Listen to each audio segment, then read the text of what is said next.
Olá, saudações, salute a tutti, sejam bem-vindas, sejam bem-vindos, sou Leonardo Magalhães e você está no canal dedicado à literatura e religião, história das religiões mundiais, sociologia das religiões e sem caráter apologético, ou seja, vamos comentar esses livros, minha opinião sobre os livros e depois podemos desenvolver algumas leituras temáticas sobre esses livros.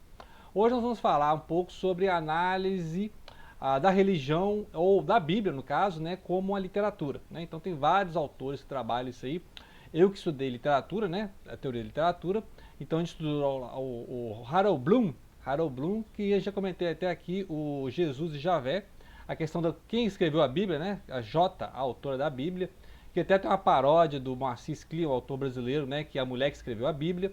Tem o Northrop Frye. Northrop Frye é um grande crítico literário do século XX, escreveu vários livros sobre a crítica e escreveu também sobre a Bíblia e literatura. Né? Então, ele trabalha justamente como aspectos da Bíblia enquanto narrativa, enquanto mitologia. Ou seja, como é que as mitologias politeístas influenciaram o povo hebreu para escrever a Bíblia, que é um documento histórico monoteísta. Né? Então, é histórico, é literário e é monoteísta. E aí vamos debater então essa obra aqui que faz 30 anos, hein? 3 décadas já, do Jack Miles, que escreveu sobre Deus, tem um livro dele sobre Jesus e tem até um sobre o Deus do Islã, né? Alá, que é o mesmo Deus, né? Mas aí tem algumas diferenças da acepção.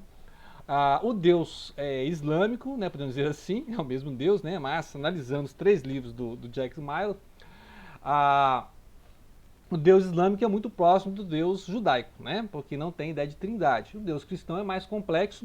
Já abordei essa complexidade do Deus cristão quando eu comentei este livro aqui da Karen Armstrong, que é o mesmo assunto, só que um olhar mais teológico, né? Então, uma história de Deus não é Deus enquanto literatura, né? Um personagem literário igual o do Jack Miles, que a gente vai falar hoje.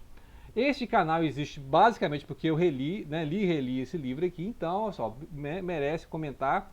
E a maioria dos livros que eu li depois foram para entender esse livro. Né? Então, os primeiros vídeos aí do canal já mostram esse livro, tem vários vídeos sobre esse livro, tem a biografia do profeta Muhammad, escrita pela Karen Armstrong, tem outros livros da Karen Armstrong sobre fundamentalismo, sobre as guerras religiosas, então procurem no canal.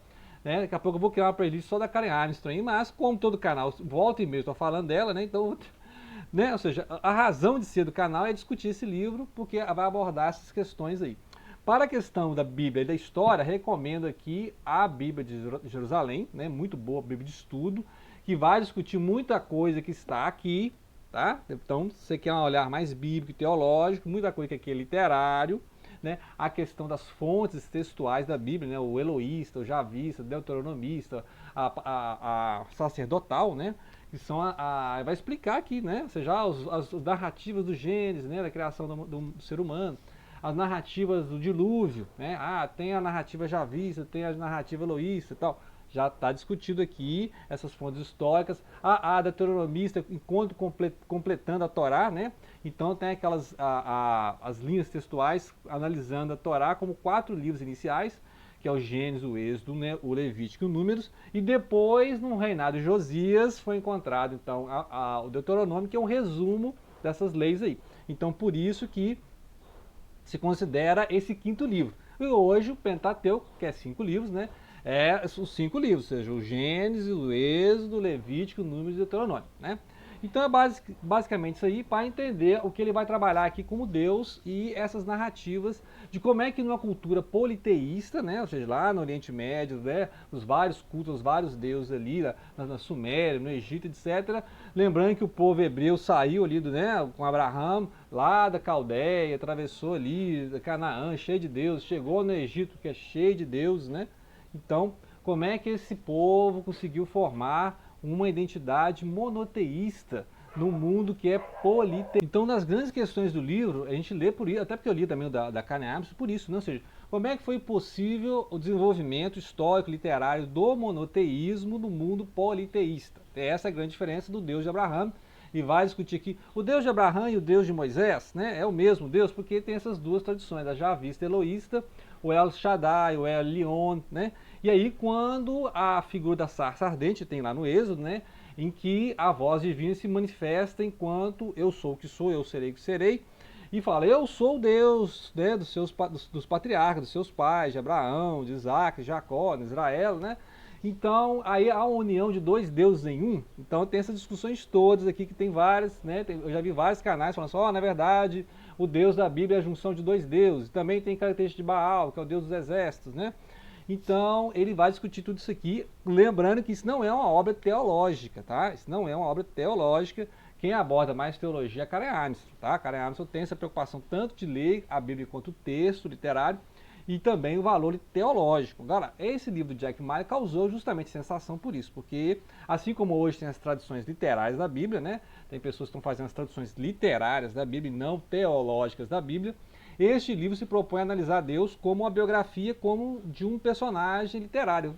Vou fazer a biografia do Hamlet, vou fazer a biografia do Hans Castorp, vou fazer a biografia do João Valjean, vou fazer a biografia lá do Rei Lear, né? Vou fazer a biografia do Dom Quixote. Então é isso, né? Ele quer propor Deus aqui como um personagem da Bíblia, ou seja, Deus é um personagem na Bíblia, e ele vai analisar então com esses critérios, né?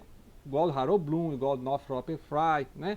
Que é analisar as personagens literárias, as camadas históricas, porque a Bíblia é isso. A Bíblia tem livros históricos, tem livros que são poéticos, tem sabedoria, né? Tem discursos proféticos, tudo isso são... Inclusive ele analisa aqui as diferenças da disposição dos livros na Bíblia hebraica, a Tanar, né? Que é a Torá e os profetas e os escritos, e a disposição da Bíblia que a gente tem na tradição cristã, né? Então, aqui, por exemplo, a Bíblia hebraica fecha-se com crônicas, e lá no meio tem os profetas. Na Bíblia cristã, você tem a Torá, o Pentateuco, no meio você tem os escritos, e depois que você tem os profetas, e fecha, né? E depois o pessoal fala assim, ainda tem 400 anos de silêncio de Deus, naquele período intertestamentário. O que é? Entre o Antigo e o Novo Testamento, ou a Nova Aliança, tem aquele período de silêncio de Deus, né? Então tem essa discussão toda, que Deus não mandou profetas, né, e tal. E a Bíblia a protestante, né, após Lutero, não tem os livros de Macabeus, que aí seria ali, né, um período interessante de Macabeus, que é a reação à invasão helênica, né? Lembrar que depois da Pérsia veio Alexandre o Grande, que foi o grande dominador que chegou até o norte da Índia, né? Alexandre o Grande conquistou ali onde a Turquia, depois a Medopérsia, depois foi para o Egito, né? Então, e aí os helênicos tentaram helenizar a força ali, né? A região da Palestina ali, e os macabeus, né? Os homens do martelo, foram lá e reagiram, e durante muito tempo teve uma certa independência das províncias ali da Judéia, né? Por isso que, né, esse gap, esse intervalo, né, que eu sinto falta da Bíblia protestante não ter essas, né? Por isso eu fui ler a Bíblia católica, que tem lá o Macabeus, né, e outras narrativas. Várias narrativas da Bíblia você vê que tem um conteúdo literário muito grande, né? Basta a história de Jó, né, bem literária, né, pelos recursos poéticos, né? Não sabemos se Jó existiu mesmo, né? Pode ser uma personagem literária, igual Jonas, né? Também não sabemos se Jonas existiu, né? O homem da baleia, né? Ficou 3 dias no vento da baleia. Pode ser uma literatura, né? Esther, Ruth, Judite, né? São várias obras que você pode analisar literariamente. O livro de Cantares, né? Poesia sensual e tal. Os salmos, que são canções, são hinos, né? Os provérbios, sabedoria, eclesiástico, né? São todas obras literárias. E você tem os períodos históricos, né? Que aí vai descrever os reinados de Saúl, de Davi, de Salomão, né? Shlomo, né? Que aí será o primeiro e segundo Samuel, que lá na Bíblia hebraica é junto, depois que se dividiu, que é primeiro e segundo Reis, que também lá é junto, e depois Crônicas, reescrevendo no período sacerdotal, reescrevendo esses aí, né? Então você tem duas narrativas diferentes, reescrevendo em Crônicas a eventos do Samuel de Reis, né? Então você vai encontrar isso aí. E aí na Bíblia hebraica fecha-se em Crônicas, né? Mas Crônicas está no meio da Bíblia cristã, que vai fechar com os grandes e pequenos profetas, né? Os 12. Lembrar que na Bíblia hebraica os 12 estão num livro só, os pequenos, né? Os 12 profetas estão reduzidos aí. E depois tem grandes livros, né? Que é o Ezequiel, Isaías, né? Que aí tem discussão se é 1 ou 2 ou 3 Isaías. O Daniel, né? Que também tem versões que são diferentes nas Bíblias, né? Então tem acrescentos em Daniel. Então tudo isso aqui vai interferir na forma como você lê a Bíblia, né? Porque se eu estou lendo a Bíblia como obra literária, cada livro tem uma apresentação de Deus, né? E em alguns momentos Deus é até ausente, né? Então você vê, por exemplo, lá no livro de Esther nem aparece o nome Deus, né? Ele vai discutir, por exemplo, as fontes javistas e eloístas por essa diferença, né? As eloístas vão usar El, né? Elion, El Shaddai, e as javistas vão usar o tetragrama, que a gente traduz nas Bíblias como Yahvé, Javé ou Jeová, né? Lembrando que Jeová também é uma forma de ler usando as vogais de Adonai, que é Senhor, né? Adonai, como o judeu fala, ler no tetragrama com as vogais. Então seria Yahvé, né? Yahvé, ou as vogais, as consoantes de Yahvé com as vogais de Adonai. Então forma-se a palavra Yehová, né? Lembrar que o som de J não existe na língua hebraica, né? Então Jesus, né, é uma transliteração de Yeshua, né? E Yahvé, né? Yahvé é o nome mais próximo do que Javé, né? Ou Jeová. Então seria Yehová, né? Yehová. Então, ou seja, todas essas questões, o próprio nome de Deus é complicado, né? Então tem várias tradições, você vai encontrar a Bíblia com a tradição. É que a tradução tá Javé, Yahvé, né? Ou seja, Javé, a pastoral, né? A católica usa Javé. Você vê Senhor em outras Bíblias, você vê Yahvé, Yahvé na Bíblia da Jerusalém. Várias Bíblias que usam Senhor, né? Então, a Bíblia das Testemunhas de Jeová usa Jeová, assim como a Bíblia espanhola também usa, né? Então, começa aí o problema, né? Qual é o nome de Deus, né? E é a forma como Deus se revela, porque toda a Bíblia é uma revelação divina, e aí, com o tempo, as pessoas foram escrevendo essas revelações, e daí que formou a estrutura da Bíblia, né? Ou seja, a Bíblia é uma série de revelações ao longo do tempo, a Bíblia não é um livro único, a Bíblia é um conjunto de livros. Sim, os períodos históricos, né, variam, né? Então você tem ali até 1000 anos antes de Cristo, né? E até a época de Cristo, e os vários manuscritos foram encontrados. Ainda mais essa edição aqui da Bíblia de Jerusalém vai comentar esses livros encontrados ali, né, em Qumran, né, os manuscritos do Mar Morto, que tem as edições, as primeiras obras do livro de Isaías, praticamente completo, o livro de Daniel, etc., que é aquela tradição do Antigo Testamento, né, que é da Taná. E aí fora os apócrifos, né, que poderiam estar no Novo Testamento, né, tem vídeo que eu fiz sobre os apócrifos, que é analisando que a Bíblia foi construída ao longo do tempo, né? Ou seja, são vários relatos, várias pessoas de várias épocas, pessoas que estavam na Judéia, pessoas que estavam na Samaria, pessoas que estavam na Galiléia, pessoas que eram o reino do norte. Lembrar que depois de Saul, Davi e Salomão, o reino foi dividido, né? Então ficou o norte Israel e o sul Judá, né? Daí os judeus, né? E depois esse reino do norte foi invadido pelos assírios, aí veio os samaritanos, os galileus, etc, né? Então, e depois todo o povo foi levado ali, as elites foram levadas e cativas para a Babilônia, ficaram um tempo lá até serem libertadas pelos persas, né, os medo-persas. Neste período foram formadas as primeiras sinagogas, né, e aí foram relidas e rejuntadas as histórias, por isso que tem os textos sacerdotais. Os textos sacerdotais, possivelmente, da autoria ali, da edição que nós temos do Deuteronômio, né, a partir daquele Deuteronômio encontrado pelo rei Josias. Depois tem o material feito pelo próprio, nos Talmudes, né? Tem os Talmudes da Babilônia, tem os Talmudes de Jerusalém, né? Ou seja, então toda a constituição do judaísmo, ela é mais oficializada nessa época do exílio, né? Do exílio ali, na época do Nabucodonosor, né? Então, aí realmente, ele diz, é ali que surgiu o judaísmo, né? Então, o judaísmo teria 2.500 anos, e não 3.000, né? Ou 4.000, né? Porque existem tradições que falam que o judaísmo tem 4.000 anos, né? Então, que Abraão escreveu, né, os primeiros textos cabalísticos, né? Moisés realmente escreveu o Pentateuco. Aí existem tradições que não. Moisés escreveu alguns núcleos de história, depois outros núcleos foram completados por Josué, né, o livro de Josué e tal. Na época dos juízes foram escritas outra parte, e depois foi completado só lá na época do cativeiro, né? Então a Bíblia não foi escrita assim da noite para o dia, né? A Bíblia, milênio, né? Foi um milênio ou mais de redação para fazer a Bíblia. Então é isso que propõe aqui o Jack Miles, né? Pegar essa construção histórica da Bíblia enquanto literatura, ou seja, vários autores ao longo do tempo, e analisar como é que é a figura do protagonista, quem que é o protagonista da Bíblia? É Deus, né? Sendo o protagonista da Bíblia, como é que esse protagonista, esse personagem principal, foi se desenvolvendo ao longo do tempo, né? Ou seja, ao longo do tempo, ao longo dos vários livros da Bíblia, você tem imagens. E aí ele vai falar assim, olha, no próprio Gênesis e Êxodo já tem essa complexidade de quem é esse Deus que está falando aí, né? É um Deus mais distante do ser humano? É um Deus mais atuante junto com o ser humano? É um Deus mais invasivo, né? É um Deus assim mais, né? Então ele vai discutindo justamente essa formação do que a gente chama de cânone, né? Ou seja, esses vários textos foram juntados, redigidos, recopiados. Então, no que ele trata aqui não é uma novidade, né? Assim, igual eu falei, lá nos estudos históricos já tem essas fontes aí. Alguns até falam que isso está superado, né? Já superaram isso aí, que é essas fontes, né? Do Eloísta, do Javista, do Deuteronomista, do Sacerdotal, etc. Mas ele analisa, olha, esses textos são textos, estão em literatura, eu vou analisar o personagem, né? Então, esse início aqui, eu estou apenas discutindo a formação desse cânone, não saímos ainda do Pentateuco, né? Depois aqui a gente vai continuar lendo para falar além do Pentateuco, né? Ou seja, se Moisés escreveu o Pentateuco todo, possivelmente não, né? Então isso é uma tradição, considerar isso, que Moisés escreveu ali o início, né? E aí foi completado. Depois aí tem os 5 livros, que é a Torá. Quem escreveu Juízes, quem escreveu Samuel, quem escreveu Reis, né? Como é que é a história do rei Davi, né? Inclusive já tem vídeo aqui falando dessas pesquisas arqueológicas que descobriram várias provas arqueológicas do rei Davi. Antes era um mito, né? Um grande mito do rei Davi e tal, o mito do rei Salomão.